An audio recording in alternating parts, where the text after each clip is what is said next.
You clicked on this video because you're exhausted. Exhausted from thinking about her. Exhausted from replaying the breakup. Exhausted from trying to understand what happened, what you could have done differently, and whether there's still some chance of fixing it. And if the breakup is recent, especially within the first couple of days, you might feel like you're losing control of yourself. One minute, you're determined to move forward. The next minute, you're staring at your phone, wondering if you should text her. You tell yourself you're not going to check her profile. Then you check it anyway. You promise yourself you're done looking at old photos. Then somehow you're scrolling through memories at 2 a.m. If that sounds familiar, I want you to understand something important. You're not crazy, you're not weak, and you're not the first person to feel this way. When a relationship becomes part of your everyday life, your mind gets used to that person being there. You get used to the conversations, the routines, the good morning texts, the calls, the inside jokes, the comfort of knowing someone is in your corner. When all of that disappears suddenly, it creates a shock that most people underestimate. That's why breakups can feel so overwhelming, not because you're incapable of handling them, because your entire life has to adjust to a reality it wasn't expecting. And in those first few days, that's where most people make mistakes. Not because they're bad people, because they're hurting. The biggest mistake is trying to get immediate relief. You want the pain to stop, so you reach out. You check their social media, you look through old conversations, you search for signs that maybe they miss you too. For a moment, it feels like you're doing something, like you're getting closer to an answer. But afterward, you usually feel worse. Because the problem was never a lack of information, the problem was the pain itself, and no amount of checking can solve that. So let me ask you something. Since the breakup happened, what's been your biggest struggle? Checking social media? Wanting to reach out? Overthinking? Let me know in the comments. Because understanding what's happening is only half the battle. The next step is knowing how to avoid making it worse. The first mistake people make is blowing up their ex's phone. 1 text becomes 3. 3 becomes 10. Then you're sitting there staring at the screen, waiting for a response that may never come. I know why people do it. They're hoping for reassurance, a conversation, a second chance.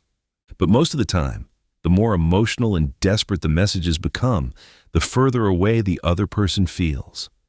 And even if they do respond, the relief usually lasts a few minutes before the anxiety comes rushing back. The second mistake is chasing closure. People convince themselves that if they could just have one more conversation, everything would finally make sense. But in reality, most breakups don't come with a perfect explanation. Even when answers are given, they're rarely enough. Because what we're usually searching for isn't information. We're searching for relief. And those aren't the same thing. The third mistake is trying to distract yourself from every uncomfortable feeling. You stay busy every second. You go out constantly. You try to convince yourself you're fine. You pretend the breakup doesn't affect you. The problem is that avoided emotions don't disappear. They wait, and eventually they come back. Usually when you're alone. Usually when things finally get quiet. The fourth mistake is turning your ex into your full-time occupation, checking their stories, looking at who they're following, watching for signs, trying to decode every post.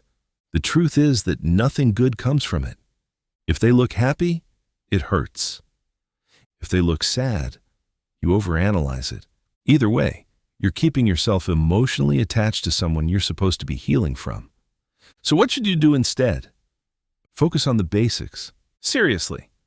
The basics matter more than people realize. Eat something, drink water, get some sleep if you can.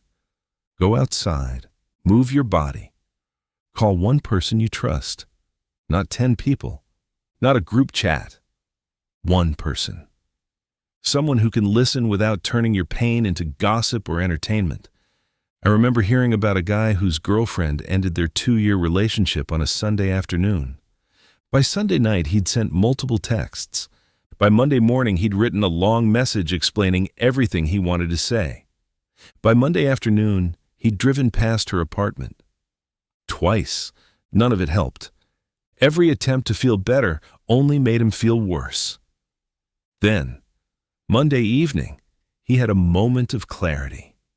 Sitting alone in his car, he asked himself a simple question. What am I actually trying to accomplish right now? And for the first time since the breakup, he stopped. He went home, called a friend, got some food, watched a movie, went to bed. Did it fix the heartbreak? No. But it stopped him from digging the hole deeper. And sometimes that's the goal during those first few days, not healing, not moving on, not becoming a new person overnight. Just stop making it worse. Because if you can get through the first 48 hours without turning pain into panic, you've already done something important. You've given yourself a chance to recover instead of react. And that's where real healing begins. If this helped, subscribe for more honest advice on heartbreak, recovery, and rebuilding your life after a breakup. In the next video, we'll talk about why your emotions feel so intense during the first week and what you can do to navigate them without getting stuck.